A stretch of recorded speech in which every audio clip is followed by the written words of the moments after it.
Boa noite, pessoal. Mais um vídeo aqui, conversando com vocês. Hoje é 26 de novembro de 2018. Gostaria de agradecer a todo mundo que está inscrito. Hoje estamos com 109 pessoas inscritas. O nosso canal vai fazer uma semana amanhã, então acho que a nossa mensagem está chegando. Queria agradecer as pessoas que comentaram no último post, deram sua contribuição. Rosângela Menezes, Carmen Guimarães, Doriane Aguiar. Tá? A Rosângela ela fala aqui que não tem mais Facebook, mas escreveu na timeline no Twitter dela, a hashtag consumo zero. E aí, Rosângela, se pudesse deixar um pouco mais claro que esse consumo zero é devido a um boicote em nome da liberdade do presidente Lula, ficaria a mensagem de forma mais clara, tá bom? A Doriane fala o seguinte: acho que a vigília Lula livre que está acontecendo em Curitiba vem ganhando força e notoriedade. Pessoas de vários lugares do país estão visitando o local. Caso este movimento siga crescendo, a mídia terá que mostrar e a opinião pública, quem sabe, começará a pressionar a justiça brasileira. Tudo é resistência. Vamos acreditar e divulgar. Eu queria falar um pouco sobre isso também, sobre a percepção que a gente tem sobre a resistência da sociedade civil, como é que ela está se organizando e essa certa letargia que está acontecendo na esquerda, que é sempre estar esperando a liderança ou as lideranças, os movimentos tomarem a frente. Quando, na minha proposta, eu acho que a gente deve tomar a frente através, primeiro, desse boicote ao consumo, deixando claro que é por Lula livre, e isso pode acabar acarretando outras movimentações. Tá? Mas vamos debater sobre isso. Antes de mais nada, eu queria somente lembrar hoje, mais uma vez, o presidente Lula foi acusado, dessa vez, por uma suposta influência na Guiné Equatorial, um suposto tráfico de influência, mais uma vez baseado apenas em suposições do Ministério Público de São Paulo, a Lava Jato de São Paulo, que apresentou a denúncia. E isso mostra mais uma vez a perseguição, o caráter político da perseguição jurídica ao presidente Lula.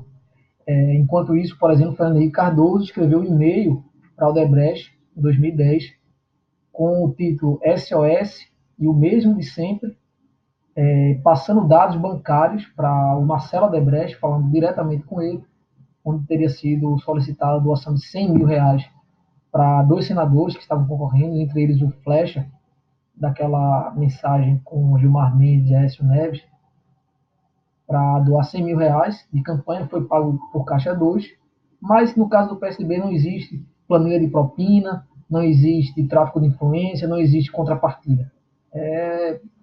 Somente altruísmo mesmo da Odebrecht em doar dinheiro de campanha via Caixa 2 para o PSDB, que não são punidos, certo? Mas hoje, o título do nosso bate-papo é A Tempestade Perfeita para Soltar o Presidente Lula. E por que eu decidi colocar esse título e explicar um pouco para vocês o que está se passando no cenário internacional e político brasileiro. Essa notícia de hoje, do jornal Valor Econômico: dólar bate 13,91 em meio à saída de recursos, commodities e política. Hoje, o presidente eleito Jair Bolsonaro, ele indicou mais um secretário com status de ministério, que é mais um general da reserva, é o quarto general dele. E isso significa que mais um quadro que normalmente é destinado para políticos de carreira que tem um certo diálogo no Congresso Nacional vai ser ocupado por um general da reserva.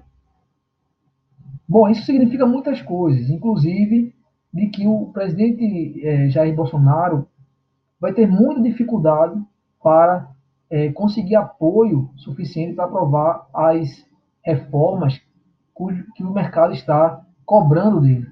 Isso explica um pouco o humor do mercado, que está no quinto pregão seguido com alta do dólar e queda na Bolsa de Valores. Hoje caiu mais 0,80 em relação ao último pregão. Então, existe um certo humor do mercado, e esse termo, tempestade perfeita, ele é utilizado na economia quando uma conjunção de fatores eles convergem para uma situação de instabilidade econômica. Esse termo foi muito utilizado pela Miriam Leitão, na época da presidente Dilma, quando da segundo mandato de Dilma, e já havia uma torcida por parte da mídia corporativa no fracasso e impressionar a presidente Dilma, de que via uma certa conjuntura hostil que iria acarretar em a necessidade de um ajuste fiscal, que foi o que acabou acontecendo no segundo governo Dilma. Quais eram as principais situações que estavam ocorrendo naquela época? Primeiro, era a alta dos juros do Banco Central americano, logo após uma recuperação da economia americana que vinha de um juro zero imposto para justamente fomentar a economia. Então, a partir do primeiro ano do governo Dilma, 2015, já havia uma tendência do Banco Central americano de aumentar os juros que estavam em zero, o que traria uma volta de recursos de dólar que estavam espalhados pelo mundo de volta para o mercado americano, diminuindo a liquidez, diminuindo o investimento em países emergentes como o Brasil. Uma fuga de capitais. Exatamente isso que aconteceu hoje, fez o dólar subir. Segundo ponto, queda do preço do petróleo. Na época de Dilma, o preço do petróleo, o Brent, que é o parâmetro utilizado, chegou a cair para 30, 40 dólares o barril, que fez as ações da Petrobras despencarem, a conta petróleo do Brasil cair fortemente, diminuindo os recursos oferidos através dos royalties do petróleo. E é exatamente isso que está acontecendo no Brasil hoje. Aliás, no mercado internacional. O preço do petróleo vem de uma queda forte nos últimos pregões. Hoje se recuperou um pouco, mas continua em queda. O que faz com que a receita oferida por meio dos royalties do petróleo diminua para o Estado brasileiro. Isso gera um problema de caixa. Você tem receitas sendo perdidas por um lado, recursos saindo, recursos que poderiam ser investidos, recursos estrangeiros que poderiam ser investidos na infraestrutura brasileira, saindo de volta para o mercado dos Estados Unidos, e uma conjuntura política que está se transformando muito complicada para o governo Bolsonaro. Até agora ele conseguiu, ele indicou 4 generais da reserva para cargos importantes de interlocução com o Congresso. Para o Ministério da Educação, ele nomeou uma pessoa obscura do ponto de vista político, um colombiano. No Ministério da Agricultura, a Tereza, que é do DEM, e na Casa Civil também o Onyx, que também é do DEM. Então o DEM, apesar de ser um partido que tem pouca representatividade no Congresso, está sendo contemplado com cargos, né, que outros partidos não estão tendo até agora. No Ministério da Justiça, ele emplaca o Sérgio Moro, que não tem nenhuma simpatia. Aliás, os congressistas não têm nenhuma simpatia por Sérgio Moro, que vai dificultar a interlocução também do Congresso com o governo. E para o Ministério da Ciência e Tecnologia, ele indica o astronauta Carlos Pontes, que também não tem nenhuma influência do ponto de vista político. Só para vocês terem uma noção, no cargo que hoje ele indicou para o general da reserva, secretário do governo, já foi indicado em governos anteriores, no governo Dilma, por exemplo, era do Ricardo Bezuini.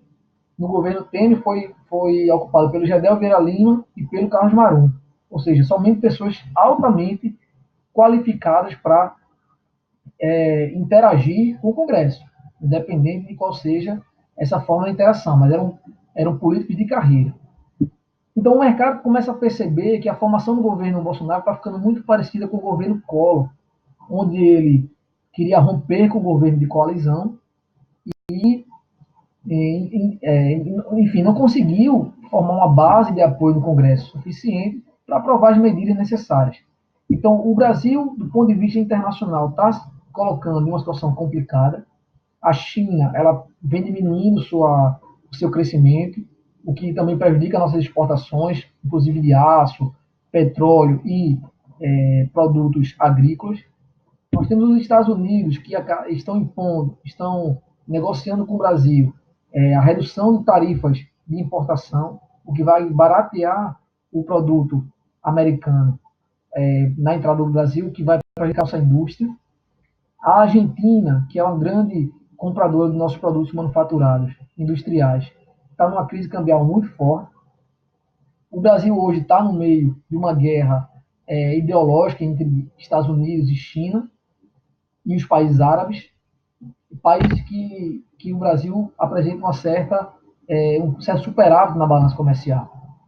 Então, existe uma conjuntura política internacional muito complicada, seja do ponto de vista fiscal, seja do ponto de vista é, cambial, tá bom?